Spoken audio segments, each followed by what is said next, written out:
Bonjour à toutes et à tous, j'espère que vous allez tous très bien. Donc aujourd'hui, j'ai le plaisir de vous présenter un oracle. Un oracle, en fait, j'ai eu du mal à choisir. Pour ceux et celles qui ne savent pas, depuis que je suis petit, mes contes préférés, ça va être Peter Pan et Alice au Pays des Merveilles. Et du coup, j'ai déjà un oracle sur Peter Pan et j'en voulais un sur Alice au Pays des Merveilles. Il y en a un que je regardais, c'est celui de euh, Lucie Caven. Ah, je ne saurais plus prononcer son nom. J'ai peur de l'écorcher. C'est celle, vous savez, avec les poupées, avec les grands yeux. Et du coup, j'étais pas à fond dedans. Du coup, je voulais le tarot de chez je crois que c'est Baba Yaga Studio, ou Baba, enfin, vous m'avez compris. Et c'est un tarot qui n'existe plus malheureusement, à part en occasion à des prix monstrueux, à plus de 1000 € le tarot, donc je ne mettrai jamais aussi cher dans un tarot. Donc au cas où si quelqu'un de vous qui regarde la chaîne vend ce tarot, n'hésitez pas à m'écrire, hein. Ça sera avec grand plaisir que on pourrait regarder ensemble. Euh, mais je crois qu'il y a une nouvelle édition, enfin je crois qu'ils vont ressortir une nouvelle édition en 2025, donc j'attends vraiment avec impatience. Et du coup, il y en a un autre de tarot qui existe et j'hésite à le prendre parce je pensais qu'il allait être traduit en français, donc je crois qu'il est, je sais plus quelle est une maison d'édition, peut-être US Game, je sais plus. Et il n'a pas été encore traduit, mais je pense qu'il ne le sera pas, donc au pire je le prendrai en anglais. Donc voilà. Et du coup, je suis la chaîne de Jonathan, l'œil dans le noir pour ceux et celles qui ne le connaissent pas, et il a fait un oracle. Donc c'est l'oracle de Alice au Pays des Merveilles. Alors donc c'est un auto-édité, hein.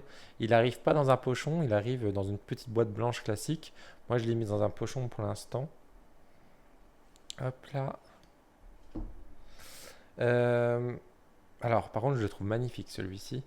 La seule chose qui manque, je trouve, c'est un guidebook, un livret. Voilà, parce qu'en fait il arrive comme ça, c'est tout. Euh, donc on est sur des tranches neutres. Voilà. Pour le commander, en fait, c'est sur le site MPC. Je ne sais pas si vous connaissez, je commande très rarement sur ce site-là. Mais bon, là, j'avais pas trop le choix de passer par là. En fait, c'est un site où vous commandez directement et en fait, ils produisent au fur et à mesure que vous commandez. Voilà, tout simplement. Donc, on a des tranches neutres. On est vraiment sur une taille classique d'oracle. J'adore le dos. Je le trouve magnifique ce dos. Il est très très beau. Et du coup, alors, c'est un mélange de trois styles. On est sur Alice au Pays des Merveilles, donc le Disney, sur les livres, donc sur les livres Disney ou sur les livres classiques. On est sur le film et on est aussi sur le jeu vidéo. Alors moi, le jeu vidéo, c'est vrai, je ne le connais pas, j'ai regardé. Se trouve que sur jeu sur ordinateur et je ne joue pas sur ordinateur. Moi, je joue plus à la PS5 ou la Switch et du coup, il n'y est pas. Donc voilà, et c'est pour ça que ce personnage-là, cette partie-là, en fait, c'est vraiment le côté du jeu vidéo. Donc on est sur des cartes brillantes qui glissent très bien. Donc on a le nom de la carte et en fait en dessous, alors c'est pas un mot-clé, enfin ça, si, on va dire c'est un mot-clé, mais des fois c'est pas évident à interpréter. Donc voilà, alors du coup on a donc Alice, donc il y a plein de choses de détails, donc là on a l'innocence perdue. J'aime beaucoup l'encadré, vous allez voir dans toutes les cartes, on a ça. Donc là, on a la liste classique. Donc là, en fait, on peut avoir la double personnalité.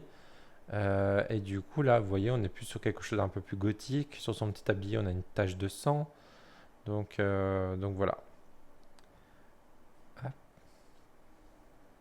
Là, on est sur le cupcake. Donc mange-moi. Donc vous savez, le fameux gâteau qu'on mange pour justement grandir.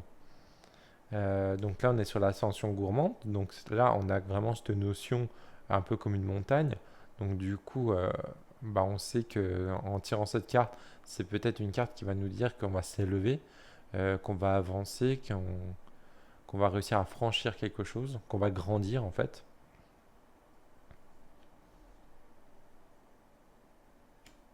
Ah, mais elles sont... Ok, non, je pensais qu'il y avait les cartes personnages. Parce qu'en fait, vous allez voir, il y a... J'aurais dû les trier avant. Parce qu'on a les cartes objets, personnages et tout. Moi, je pensais que je les avais triés, mais non, j'ai eu... Enfin bref. Du coup, là, on a la potion. Donc, la conséquence gênante. Donc là, pareil, hein, c'est bois moi. Donc, bah, c'est vrai que du coup, quand je la tirerais, celle-ci, tout de suite, ça ne me viendrait pas à l'esprit. Donc après, bon, ça va nous permettre aussi d'aller chercher, puiser avec nous, enfin, en regardant la carte, hein. Donc là, on a la partie qui commence. Donc là, on peut avoir le début de quelque chose. Donc avec le damier, pardon. On a la rose peinte. Donc là, on a le côté mensonge déguisé. Parce que vous savez, dans le livre, du coup, la reine veut absolument des roses rouges. Et du coup, ils vont peindre des roses pour cacher qu'elles sont blanches, en fait. On a l'impassable possible. Donc là, on est vraiment sur un mur. Donc on pense être sur une impasse. Mais comme on a l'impasse possible, bah peut-être qu'on va nous demander justement, bah on pense qu'on est bloqué, mais en fait, il y a quand même une solution. Donc, bah, pourquoi pas passer, grimper au-delà de ce mur ou contourner le mur. Donc voilà. On a les fleurs, donc le chant du pardon.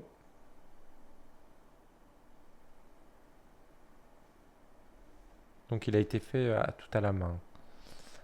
Le papillon, donc le sage philosophe.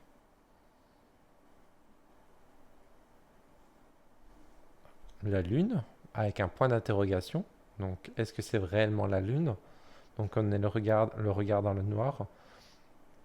Pour moi, on est un peu dans l'illusion. Déjà, la lune, souvent dans le tarot, c'est le côté un petit peu illusion, les choses comme ça.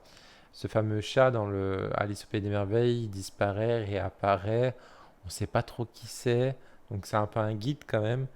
Mais du coup, voilà. Et donc, moi je trouve on a cette notion quand même d'illusion pour moi, cette carte-là. On a le temps, donc l'indomptable fatalité. Donc là, on a vraiment une carte de temps. L'échec et mat, alors ça, j'y connais rien en échec et mat. Enfin, en échiquier. L'erreur éducative. Donc là, bah pareil, peut-être qu'il y aura justement l'échec. Donc déjà le mot échec. Quand on fait un échec, on apprend. Enfin, normalement, on est censé apprendre. Donc là, quand on parle d'erreur éducative par rapport à l'échec, donc peut-être qu'on va avoir un échec, mais cet échec-là va nous permettre d'apprendre quelque chose. La vision troublée. Donc pareil, donc les lunettes à la base, c'est pour mieux voir, mais on a quand même quelque chose qui est devant nos yeux. Donc c'est pas notre propre réalité en fait. Donc là, quand on dit vision troublée, bah certes, les lunettes elles sont là pour nous aider à voir plus clair, mais par contre, on est obligé de passer par rapport à quelque chose qui est devant nous. Donc peut-être que du coup, cette vision, enfin à méditer, vous m'avez compris. Le livre, donc l'imagination libératrice, donc Alice in Wonderland, donc Alice au Pays des Merveilles. Donc on dirait le livre des ombres. Je crois que c'est un clin d'œil puisqu'il est Jonathan adore, enfin a un livre des ombres de version Charmed. Donc là l'imagination libératrice. Donc là peut-être qu'on nous invite justement du coup à nous plonger dans nos rêveries, dans l'imagination. Euh, Peut-être aussi en tirant cette carte, on nous invite du coup peut-être à lire aussi, à étudier. Enfin voilà. Après, c'est vraiment vous par rapport à votre question, votre questionnement et tout. Donc là, on a le labyrinthe, donc le chemin sans retour. Et si on regarde bien, on a une entrée, mais on n'a aucune sortie. Donc du coup, pour moi, c'est vraiment quelque chose, bah, on tourne en rond, on se perd, et en fait, bah, il n'y a pas de sortie possible. J'aime beaucoup cette carte, le tea time. Donc c'est la pause à poser. Donc là, on va vous dire, on va vous inviter à faire une pause. On a le trou du lapin. Donc vous savez, c'est cette fameuse spirale quand elle tombe, Alice. Donc c'est la chute improbable. Pareil, moi cette carte-là me fait penser un petit peu aussi à l'illusion. Quand on chute, on va chuter dans peut-être dans quelque chose un petit peu... Bah mince, j'ai perdu le mot. Enfin bref. La Vorpal. Donc la Vorpal, à la base, je crois que c'est une épée dans le film. Là, c'est un espèce plutôt d'un couteau. Donc là, c'est le jouet macabre. Donc là, peut-être faites attention. Ça peut être pour moi une carte un petit peu de piège, de trahison. euh, Ou après, si on la tire comme ça, pour moi aussi, les épées, les couteaux, les choses comme ça, c'est quelque chose qui va permettre de trancher. Donc voilà, peut-être trancher sur une situation. On a la clé, donc cette fameuse clé, la clé du destin, le destin secret. Donc je crois que cette clé-là, il l'explique dans une de ses vidéos, c'est la clé des jeux vidéo. C'est vrai que j'ai pas précisé, ce jeu-là est sorti il y a quelques années, je crois, donc il est toujours disponible hein, sur MPC. Et vous allez voir, il a plein d'autres oracles et tout. On a le champignon, donc le pays des merveilles. Donc on a ce fameux champignon, quand elle le mange, je crois qu'elle rétrécit. Enfin, il y a un côté, elle rétrécit, de l'autre côté, quand elle le mange, elle grandit. Donc justement, on a cette façon de peut-être grandir aussi, puisqu'on a un petit, moyen, un grand. Donc le pays des merveilles.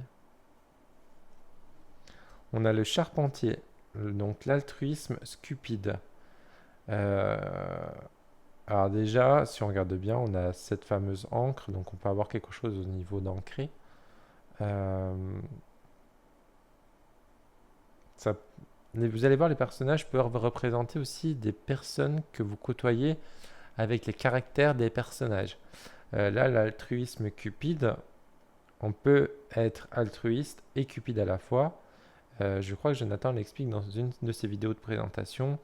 Le charpentier, dans le dessin animé, il se dépêche, donc il aide je crois que c'est un phoque ou un... Non, c'est pas un phoque. Le...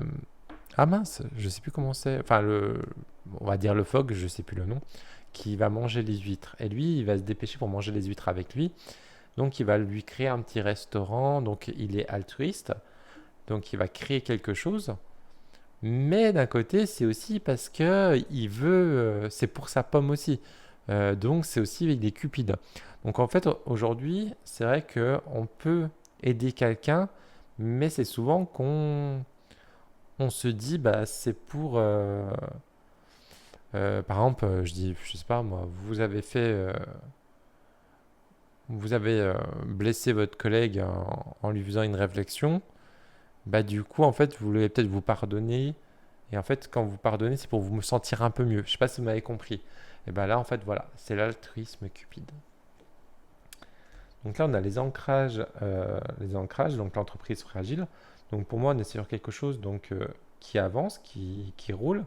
Mais par contre, ça peut rester fragile parce qu'aujourd'hui, bah, certes, si on regarde bien, on a bien ça s'emboîte bien, mais un petit caillou, un petit quelque chose peut tout détruire, peut tout bloquer. Donc là, on va vous dire faire attention aussi. Ça peut être fragile. Ça roule pour l'instant, mais il faut faire attention. L'isolement justifié pour les huîtres. Donc là, on est sur. Alors pour moi, ça ressemble plus à des coquilles Saint-Jacques, mais elles sont très belles parce qu'au début, je n'avais pas capté que c'était les huîtres. Heureusement qu'on a le titre. Euh, donc ces fameuses huîtres, donc là, elles sont fermées. Donc c'est-à-dire que bah, là, du coup, on est renfermé sur soi-même, mais aussi on est peut-être à la fois protégé. Voilà. Et on s'enferme pour quelque chose, comme là, c'est pour parce qu'elle ne veut pas se faire manger. Donc là, c'est justifié en fait. La dent, donc la sagesse des mots. Donc comme on parle souvent, donc les dents, c'est la sagesse, hein, les dents de sagesse, comme on dit. Elles apparaissent en grandissant. Donc ça veut dire on devient sage. Euh, Après, je ne sais pas pourquoi il y avait ça par rapport à Alice. Ça doit être avec le jeu vidéo, je pense. On a le dessin, la pensée expressive. Donc on dirait un mandala un peu. J'adore cette carte. C'est le chapelier fou. Elle est magnifique cette carte. C'est ma carte préférée. Donc là on a la folie raisonnable. Donc si on regarde bien ce chapelier, déjà il y a plusieurs indices. Déjà on a les trèfles. Donc pour moi ça peut être une carte déjà de chance. On a, euh, on a quelqu'un qui est tendre. Et ça, on le voit dans les films, parce que dans le dessin animé, alors les livres, c'est vrai que je les ai pas lus, donc je peux pas j'ai pas lu les livres, et j'ai pas joué au jeu. Mais par contre, j'ai vu les films et le dessin animé. Dans le dessin animé, bon, on va pas se cacher, le chapelier, il est complètement starbé. Mais dans le film, qui est joué par Johnny Depp, le chapelier est quelqu'un de très sensible aussi. Et du coup, là, on le voit. Je sais pas si vous voyez bien. Ah, attendez, je vais la rapprocher. Il a une petite larme juste ici qui coule de son œil. Donc, on voit que ce chapelier est bah, du coup très émotif. Euh, mais pas que. Si on regarde bien ses cheveux, il a des petites cornes quand même, hein. Donc, on est vraiment, on sait pas trop, hein. Donc, il peut être émotif, mais aussi être un petit peu mesquin. Et si on regarde bien aussi, il a la carte à jouer de la reine de trèfle. Donc, c'est-à-dire qu'il n'est pas pour la reine de cœur. Il est contre la reine de cœur. Et ça, on le voit aussi dans les films qu'il est contre la reine de cœur. Donc, du coup, ça peut être aussi un allié. Donc voilà, elle est magnifique cette carte. Donc là, on a les jumeaux. Donc le pélonasme redondant. Alors, le pélonasme, qu'est-ce que c'est pour ceux et celles qui ne savent pas? Un pélonasme, c'est quelque chose qu'on va dire je descends en bas ou je monte en haut. Donc en fait, voilà, c'est quelque chose, bah, quand on le dit, bah, on le sait en fait. Je monte en haut. Bah oui, tu vas pas monter en bas. Donc on le sait. Et donc ça peut être quelque chose de redondant. Euh, et ben, enfin voilà, le pélonasme redondant. Donc ça peut être quelque chose de répétitif. Donc voilà par rapport aux jumeaux, ces fameux jumeaux. On a le croquet, donc le plaisir partagé. Donc là on est peut-être sur, pareil, pour moi on est sur quelque chose de jeu. Donc on nous dit peut-être de prendre du temps à s'amuser. Le narguilé, donc la dépendance créative. Donc ce fameux narguilé, donc c'est la chenille qui le fume. Donc du coup là on est sur la dépendance récréative. Donc là peut-être qu'on est sur quelque chose d'un petit peu... euh, on est dépendant de quelque chose. Voilà, chercher le nom, voilà, la dépendance oui, récréative. Donc par exemple quand on fume, on boit, on a une addiction. Voilà, c'était le mot là que je cherchais. Peut-être une addiction. Donc pour moi ça pourrait être ça. Le reflet de la réflexion. Donc là, on est sur le miroir, donc peut-être se regarder dans un miroir, se regarder en face, euh, réfléchir aussi, puisqu'on est sur le reflet de la réflexion.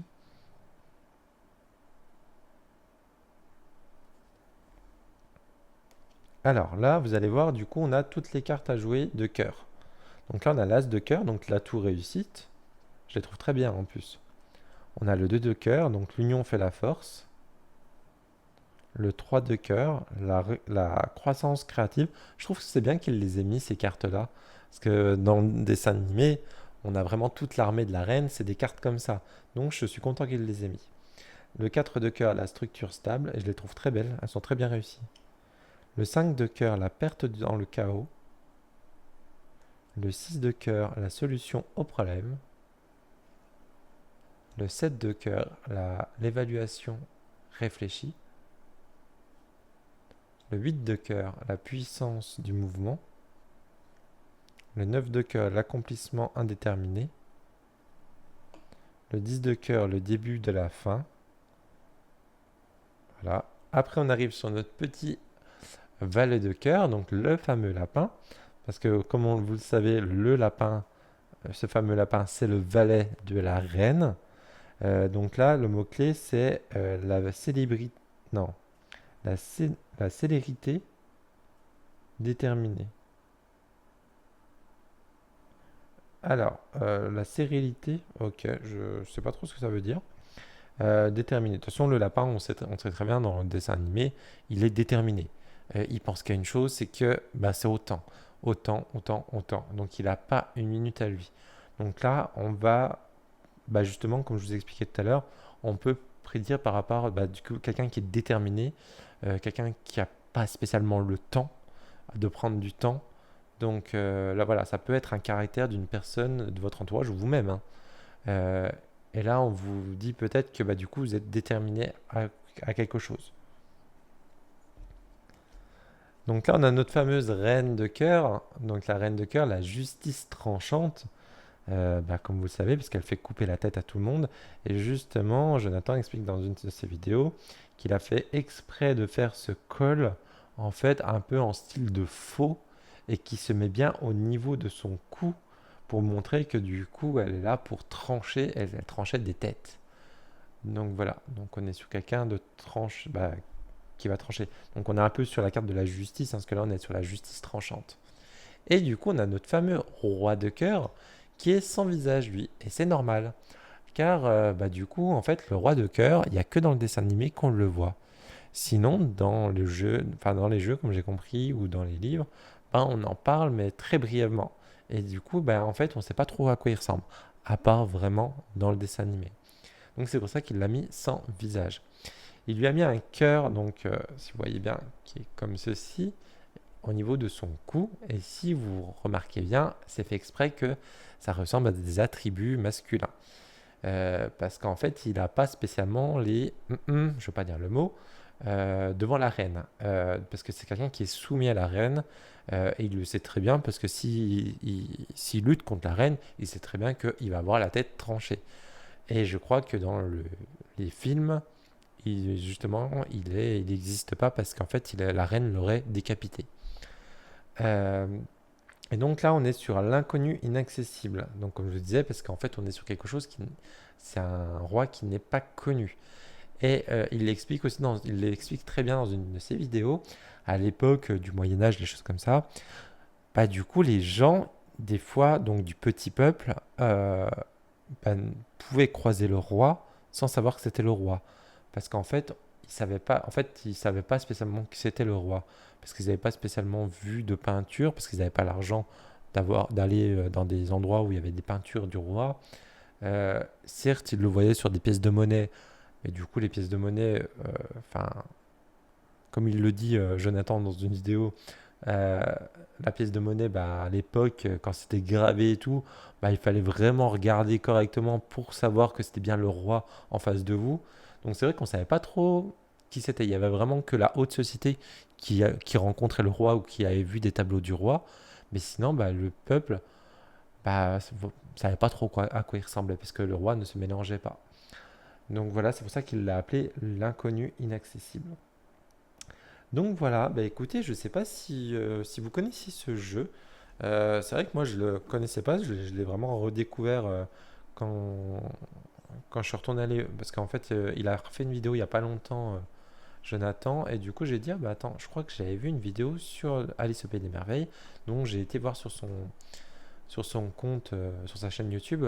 Donc au cas où je répète, c'est l'œil dans le noir, si vous voulez aller voir. Il a un Instagram, je crois qu'il a un Facebook peut-être.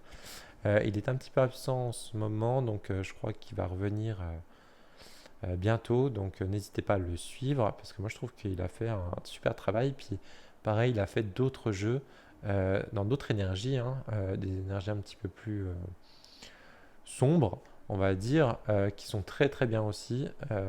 J'aime beaucoup, j'aime beaucoup son style d'illustration. Franchement, j'adore. Donc voilà, et écoutez, n'hésitez pas à mettre un petit commentaire pour savoir si vous le connaissiez, si vous connaissez des autres jeux sur Alice au Pays des Merveilles à me proposer.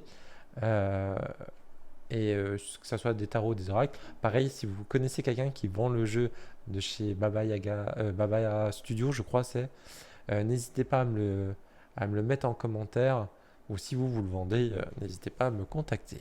Donc voilà, je vous souhaite à toutes et à tous une très belle journée, et à bientôt. Ciao, ciao.